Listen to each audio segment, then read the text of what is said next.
CBK சிவஞானத்தின் ஊடக சந்திப்பு யாழ்ப்பாணத்தில் இன்று நடைபெற்றது. வணக்கம். இன்று இந்த ஊடக சந்திப்பை ஏற்படுத்த வேண்டியதற்கான சில முக்கிய காரணம், கடந்த 1ஆம் தேதி நடைபெற்ற இலங்கை தமிழரசு கட்சியினுடைய மத்திய செயற்குழு கூட்டத்தில் தொடர்பான சில விமர்சனங்களுக்கான தெளிவுபடுத்தல்களை வழங்க வேண்டிய கடப்பாடு அந்த கூட்டத்திற்கு தலைமை தாங்கியவன் என்ற முறையில் எனக்கு உள்ளது என்ற வகையில், முதலாவதாக அந்த கூட்டத்திற்கான அறிவித்தல் இல்லை, முறைப்படி இல்லை என்ற ஒரு விமர்சனம் இருக்கிறது. இலங்கை தமிழரசு கட்சியினுடைய ஜாப்பிலே மத்திய செயற்குழுவுக்கு எத்தனை நாள் அறிவித்தல் வழங்கப்படும் என்ற ஏற்பாடு இல்லை. ஆகவே எப்பொழுது வேண்டுமென்றாலும் மத்திய செயற்குழு கூட்டக்கூடிய உறுத்து உண்டு. ஆனால் பொதுவாகவே 4 நாளுக்கு மேற்பட்ட அறிவித்தல்கள் வழங்கி வந்திருக்கிறோம். இந்த விடயத்தில் ஜனாதிபதி தேர்தல் தொடர்பாக ஏற்கனவே 19/5/2004, 16/6 ஜூன் மாதம் 2024, 11/8/2024, 18/8/2024 ஆகிய 4 கூட்டங்கள் இந்த விடயம் தொடர்பாக பேசிக்கொண்டே தொடர்ந்து வந்திருக்கிறது. ஆகவே 1ஆம் தேதி நடைபெற்ற கூட்டம் அத்தனை 4 கூட்டங்களில் தொடர்ச்சியான ஒரு கூட்டம். ஆகவே இது ஒத்திவைக்கப்பட்ட கூட்டம். அதாவது 18ஆம் தேதி நடைபெற்ற கூட்டத்தில் ஒரு முடிவெடுக்கப்பட்டது. முக்கியமான வேட்பாளர், ஜனாதிபதி வேட்பாளர்களுடைய விஞ்ஞாபனங்களை பரிசீலித்து சபைக்கு அறிவிக்க வேண்டும் என்ற ஒரு முடிவு 18ஆம் தேதி மத்திய செயற்குழுவில் எடுக்கப்பட்டது. அதற்கான ஒரு குழு நியமிக்கப்பட்டது. அதில் தலைவர் மாவே சேனாதிராஜா, பொதுச் செயலாளர் சத்தியலிங்கம், நான், திரு சுமந்திரன், திரு ஸ்ரீதரன் ஆகியோர். அதைத் தொடர்ந்து திரு மாவே சேனாதிராஜா அவர்கள் தாமாகவே சுமந்திரனிடம் அவ்வாறான ஒரு அறிக்கையை தயாரிக்குமாறு கேட்டிருந்தார். அந்த அறிக்கை தான் 1/9/2000 கடைசியாக நடந்த 2024 கூட்டத்தில் சுமந்திரனால் சபைக்கு சமர்ப்பிக்கப்பட்டது. ஆகவே இந்த கூட்டங்கள் 2 விடயங்களை தொடர்ந்து நடந்தது. ஒன்று பொது வேட்பாளர், தமிழ் பொது வேட்பாளர், மற்றது ஜனாதிபதி தேர்தல். தமிழ் பொது வேட்பாளர் சம்பந்தமாக இப்பொழுது இந்த கூட்டத்தில் எங்களுடைய மொத்த எண்ணிக்கை 41. அதில் ஏற்கனவே எனக்கு தெரிந்த அளவிலே சம்பந்தரையாவும் செல்வராஜா அவர்கள் காலமாகிய காரணத்தினால் அந்த எண்ணிக்கை 39ஆக குறைகிறது. இந்த கூட்டத்திற்கு ஏற்கனவே 26 பேர் பிரசன்னமாக இருந்திருக்கிறார்கள். பிரசன்னமாக எப்பொழுதுமே வாக்களிப்பு அல்லது எண்ணிக்கை என்பது சமூகம் அளித்து வாக்களிப்பு அளிப்பவர் தான் கணக்கில் எடுக்கப்படுவார்கள். ஆகவே 26 பேர். எங்களுடைய ஜாப்பின்படி 11 பேர் தான் ஆக குறைந்த நிறைவன் என்றால் கோரம். இது 26 பேர் பிரசன்னமான ஒரு கூட்டமாக அதில் இருந்திருக்கிறது. முதலிலே பொது வேட்பாளர் சம்பந்தமாக கலந்துரையாடிய பொழுது கிட்டத்தட்ட 18 பேர் பொது வேட்பாளருக்கு ஆதரவு இல்லை என்று தெரிவித்தார்கள். நேரடியாக பிரசன்னமாக இருந்த 4 பேர் பொது வேட்பாளருக்கு ஆதரவு என்று தெரிவித்தார்கள். ஆகவே பெரும்பான்மையாக பொது வேட்பாளருக்கு ஆதரவு தெரிவிப்பதில்லை என்ற முடிவாகியது. அதுக்கிடையிலே ஒரு தீர்மானம் திரு அரியநேந்திரன் அவர்களை இந்த போட்டியிலிருந்து விலகுமாறு கோருவது என்பது ஒரு கருத்து சொல்லப்பட்டது. அதுக்கு அடுத்ததாக சுமந்திரன் அவர்கள் மாவையினால் கோரப்பட்டு தான் தயாரித்து வாட்ஸ்அப்பில் குறிப்பான ஆட்களுக்கு பகிரக்கப்பட்ட அறிக்கையை முன்வைத்தார்கள். அந்த அறிக்கை சற்ற சுருக்கமாக சொல்லிய பின்பா 3 வேட்பாளர்கள், அதாவது அன்றகுமார் திசாநாயக்க, ரணில் விக்ரமசிங்க, சஜித் பிரேமதாஸ் ஆகியோருடைய அவருடைய விஞ்ஞாபனங்களிலே இருக்கக்கூடிய விடயங்கள் இந்த இறுக்கமான 6 அல்லது 7 விடயங்களை சுட்டிக்காட்டி நிவாரண விடயங்கள் அவர்களை உள்ளது என்று சொல்லி விவாதிக்கு இறுதியாக சஜித் பிரேமதாசாவை ஆதரிக்க வேண்டும் என்ற கருத்து முன்வைக்கப்பட்டது. அப்போ அந்த கருத்து வைக்கப்பட்டது. கிட்டத்தட்ட அநேகமான எல்லோரும் அதுக்கு ஆதரவாக கருத்தை சொன்னார்கள். அதே நேரம் நான் ஏற்கனவே சொன்னபடி இந்த முடிவை மக்களுக்கு விடலாம், அவர்களை தெரிவு செய்வார்கள் என்ற ஒரு கருத்தை நான் சொல்லியிருந்தேன். ஆனால் அதை ஆதரித்தாக 2 பேர் தான் சொன்னார்கள், திரு குருகோல் ராஜா மற்றும் ரஞ்சன் நினைக்கிறேன். அதனோடு அந்த கருத்து அதோடு ஈடுபடவில்லை. ஆகவே சஜித் பிரேமதாசா என்று அவருடைய முன்மொழிவு ஏனைய 2 பேரை பற்றி எவருமே பேசவில்லை. சாதா பாதகமாக அனுர்குமார் சாநாயக்கவோ ரணில் பற்றியோ பேசவில்லை. அவர் சஜித் பிரேமதாஸ் அவனுடைய ஏற்றுக்கொள்ள அவருக்கு ஆதரவாக செயல்படுவது என்று முன்மொழிக்கப்பட்டது. அப்பொழுது நான் சொன்னேன், சரி அப்படி அந்த தீர்மானம் எல்லோரும் பெரும்பான்மையாக அதுக்கு நான் உடன்படுகிறேன். ஆனால் கட்சி என்ற ரீதியில் நாங்கள் அந்த எஸ்ஜேபி, அதாவது தேசிய மக்கள் ஐக்கிய மக்கள் சக்தி வேட்பாளரான சஜித் பிரேமதாசாவை ஆதரித்து நாங்கள் கட்சி ரீதியாக பிரச்சாரத்தில் ஈடுபடுவதை தவிர்க்கலாம் என்ற கருத்தை நான் முன்வைத்தேன். ஆனால் அந்த கருத்துக்கு அவர்கள் சொன்ன பதில், நாங்கள் ஒரு வேட்பாளரை ஆதரிப்பதாக சொல்லிவிட்டு வெறுமனே வாழ இருக்க முடியாது, அவை எல்லை வைக்க வேண்டிய கடப்பாடும் எங்களுக்கு இருக்கிறது, அவை நாங்கள் அதை அந்த ஆதரித்த கருத்து பிரச்சாரத்தில் பங்கு பெற்ற வேண்டும் என்ற ஒரு கருத்து பரவலாக சொல்லப்பட்டது. ஆகவே நான் அவர்களுக்கு தெளிவாக சொன்னேன், அப்படி இருந்தால் என்னை பொறுத்தவரையில் நான் அந்த கட்சியினுடைய தீர்மானத்தை ஏற்றுக்கொள்கிறேன், உடன்படுகிறேன். ஆனால் பிரசாரத்திலேயோ மேடைகளிலேயோ நான் பங்கு பெற்ற மாட்டேன் என்று சொல்லி கொண்ட பொழுது தான் அந்த முடிவு ஏற்பட்டது. முடிவை முன்மொழிந்தது வவுனியாவை சேர்ந்த உறுப்பினர் திரு சேனாதிராசா. அதில் வழிமொழிந்தது யாழ்ப்பாணத்தைச் சேர்ந்த பரஞ்சோதி அவர்கள்.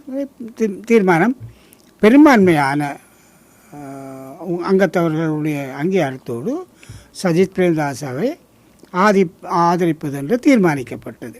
அவை இந்த தீர்மானம் எடுக்கிற பொழுது இந்த கூட்டமானது ஒரு அட்ஜர்ன் மீட்டிங் என்று சொல்லுவார்கள், ஒத்தி வைக்கப்பட்ட கூட்டம். இப்போ அதாவது 5வது கூட்டம் தொடர்ச்சியாக நடந்து கண்டினியூஷன். அப்போ தொடர்ச்சியாக அந்த சட்டப்படி அல்லது நியாயப்படியும் இந்த ஒரு கூட்டத்திலே அன்ஃபினிஷ் பிஸ்னஸ் என்று சொல்லக்கூடிய முடிவராத விடயங்களை எடுக்கக்கூடிய ஒத்தி வைக்கப்பட்ட கூட்டத்துக்கு அறிவித்தல் எதுவும் தேவையில்லை என்பது நியதி. அந்த வகையில் இந்த அறிவித்தல் என்ற பிரச்சனை எழாது. அந்த வகையிலே அந்த கூட்டம் முறைப்படியான அறிவித்தல் படி நடந்தது. இன்னும் ஒரு விடயம் பொழுது அண்மை காலத்தில் மிக கட்சி தலைவர் அவர்களே ஒரு இலத்திரனியல் ஊடகம் பேட்டி கண்ட பொழுது, நீங்கள் வெறுமனே இந்த வித உடன்படிக்கைகளும் ஒன்றும் இல்லாமல் சஜித் பிரேமதாசாவை ஆதரிக்க எடுத்த முடிவு சரியா என்று கேள்விக்கு அதன் அடிப்படையில் பதிலளித்த திரு தலைவர் அவர்கள் சேனாதிராஜா அவர்கள் உடன்படிக்கை எதுவும் செய்ததாக தெரியவில்லை, அவ்வாறான எதுக்கு எனக்கு தெரியப்படுத்தவில்லை என்ற போதில் அது கருத்து தெரிவித்திருக்கார்கள். உண்மையாக உடன்படிக்கை என்ற விடயம் இருசாரார் சம்பந்தப்பட்டது தான் உடன்படிக்கை, 2 பக்கம். இப்போ உடன்படிக்கையாக இருந்தால் நாங்கள் ஒரு பக்கம், ஒரு வேட்பாளர் ஒரு பக்கமாக ஒப்பந்தமிட்டால் தான் அது உடன்படிக்கை. அப்படியான ஒரு உடன்படிக்கை இந்த எங்களுடைய அரசியல் வரலாற்றிலே, ஜனாதிபதி தேர்தல் வரலாற்றிலே அல்லது பாராளுமன்ற தேர்தல் வரலாற்றிலும் ஒரு பொழுதுமே இருபக்கம் சேர்ந்த பைபார்ட்டிசன் அக்ரிமெண்ட் என்று சொல்லக்கூடிய ஒப்பந்தம் உடன்படிக்கை இதுவரையிலே செய்யப்படவில்லை. ஆகவே அந்த உடன்படிக்கை என்ற பேச்சு எழவில்லை. ஆனால் அவர்களுடைய கேள்வியிலே ஏனைய கட்சிகள் சஜித் பிரேமதாசாவோடு உடன்படிக்கை செய்து கொண்டுதான் ஆதரவு தெரிவித்தார்கள் என்ற ஒரு கருத்து சொல்லப்பட்டது. அது உண்மைதான். அந்த உடன்படிக்கைகள் அவர்கள் சஜித் பிரேமதாசாவுடைய ஐக்கிய மக்கள் கூட்டணியின் இணைந்து போட்டியிடுகிறவர்கள். அது மட்டுமல்ல, அவர்கள் தங்களுடைய சஜித் பிரேமதாசா தெரிவு செய்யப்பட்டால் அவர்களுக்கு எத்தனை அமைச்சு பதவி, அரை அமைச்சு, முழு அமைச்சு பதவி என்றெல்லாம் அந்த விடயங்கள் அங்கே ஒப்பந்தத்தில் எழுதப்படுது. எங்களுக்கு அந்த பிரச்சனை இல்லை. ஏனென்றால் நாங்கள் தமிழரசு கட்சியை பொறுத்தவரையில் இந்த விடயத்திலே நாங்கள் தமிழ் மக்களுடைய இனப்பிரச்சனை தீர்க்கப்படும் வரையில் நாங்கள் ஒரு அமைச்சு பதவி ஏற்பதில்லை என்ற நிலைப்பாடு தெளிவாக இருக்கிறது. ஆகவே அந்த வகையிலே எங்களுக்கு ஒரு உடன்படிக்கையை செய்ய வேண்டிய தேவை இல்லை. மற்றும்படி இந்த தெரிவு 3 வேட்பாளர்களுடைய விஞ்ஞாபனத்தின் அடிப்படையில் மற்றும் இது எங்களுடைய ஏற்கனவே சொன்ன அல்லது எங்களுடைய ஆண்டாண்டு காலமாக நாங்கள் வரித்து கொண்ட கோட்பாடுகளை தன்னாட்சியோ இதையும் சுயாட்சியோ அல்லது சுயநிர்ணயத்தையோ இது உடன்படிக்கை உள்ளடக்கவில்லை. ஆனால் அதை விலத்தித்தான் இந்த பரிசு ஒப்பீட்டு ரீதியில் பார்த்து சஜித்தை ஆதரிக்கின்ற ஒரு முடிவுக்கு அந்த மத்திய செயற்குழு வந்தது. ஆகவே உடன்படிக்கை என்ற பேச்சும் அதில் எழவில்லை. மற்றும்படி அந்த விடயங்கள் பரிசீலித்து சஜித்தை ஆதரிப்பதற்கு ஒரு முடிவு எடுக்கப்பட்டதை தவிர உடன்படிக்கை என்றது. ஆனால் அமைச்சு பதவி விடயமாக அவர்களுக்கு தெரியும், ஆனால் தெரியப்படுத்தப்பட்டும் உள்ளது. நாங்கள் கட்சியினுடைய நிலைப்பாடு அவர்களுக்கு தெரியப்படுத்தவும் இருக்கிறது. இதுதான் உண்மை. ஆனால் உடன்படிக்கை என்ற பேச்சும் எழவில்லை, ஏன்னா இதுவரை காலமும் இருக்கவில்லை. அதை இதுவேளை தெளிவுபடுத்த வேண்டும் என்று நான் கருதியதாலே தான் இந்த ஊடக சந்திப்பை ஏற்பாடு செய்தேன். மாவசினார் அவர்கள் ஒரு இடத்தை ஒரு கட்சி தீர்மானத்தை நடைமுறைப்படுத்த வேண்டும் என்ற ஒரு சந்தர்ப்பத்திலே குறிப்பிட்டிருந்தாலும் இன்னொரு சந்தர்ப்பத்தில் குறிப்பிட்டால் இது தொடர்ந்து பேசி ஒரு முடிவு எடுப்போம் என்று கூறியிருக்கிறார். அவ்வாறான சந்தர்ப்பத்தில் மீண்டும் மத்திய குழு கூடுவதற்கான வாய்ப்பு உண்டா? இல்லை, நிச்சயமாக இனிமேல் இதை நான் சொன்னேன். ஏற்கனவே 5 கூட்டங்கள் நடைபெற்றாச்சு, தொடர்ச்சியாக முடிந்த ஒரு முடிவு எடுத்தாச்சு. இனி அதில் ஒரு கூட்ட வேண்டிய தேவை இல்லை, அது பொருத்தமும் இல்லை. ஒரு மத்திய செயற்குழு கூடி இனி தீர்மானம் எடுக்க வேண்டிய தேவை எழாது. இனிமேல் எங்களுடைய நிலைமையை அந்த தீர்மானத்தை செயல்படுத்துகின்ற அதே அவரும் சொல்லியிருக்காரு. செயல்படுத்துவது பற்றி பரிசீலிக்காமல் சொல்லியிருக்காரு. கூட்டத்தை பற்றி அவர் கதைக்கல. இனிமேலும் ஒரு மத்திய செயற்குழு இனி ஜனாதிபதி தேர்தல் சம்பந்தமாக கூட்டப்பட வேண்டிய தேவை இல்லை. அவ்வாறான ஒரு செயல்பாட்டுக்கு போக வேண்டிய அவசியம் இல்லை என்பதுதான் என்னுடைய கருத்து.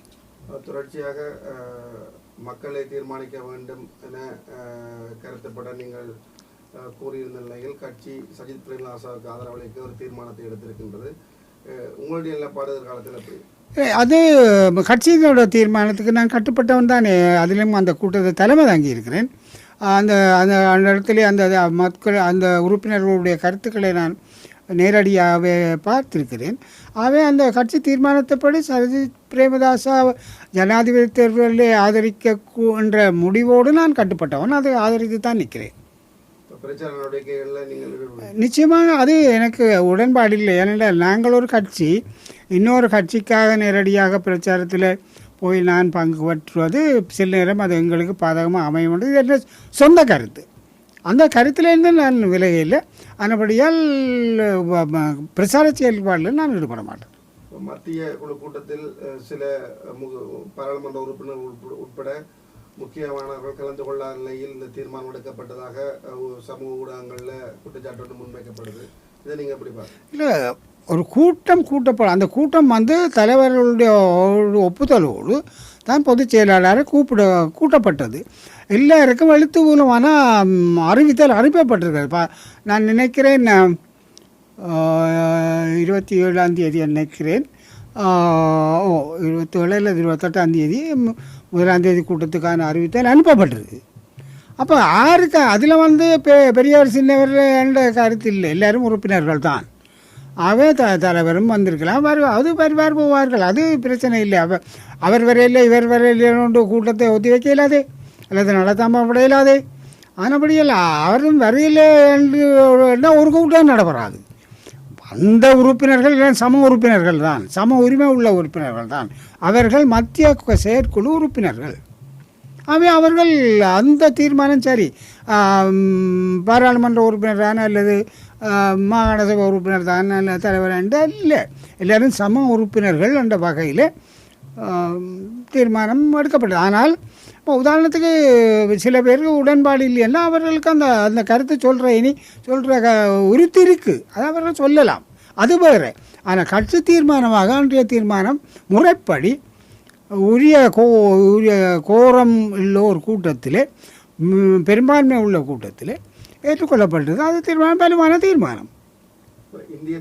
இந்திய பாதுகாப்பு ஆலோசகர் நாட்டுக்கு விஜயம் செய்து தமிழ் பிரதிநிதிகளையும் சந்தித்திருந்தார்.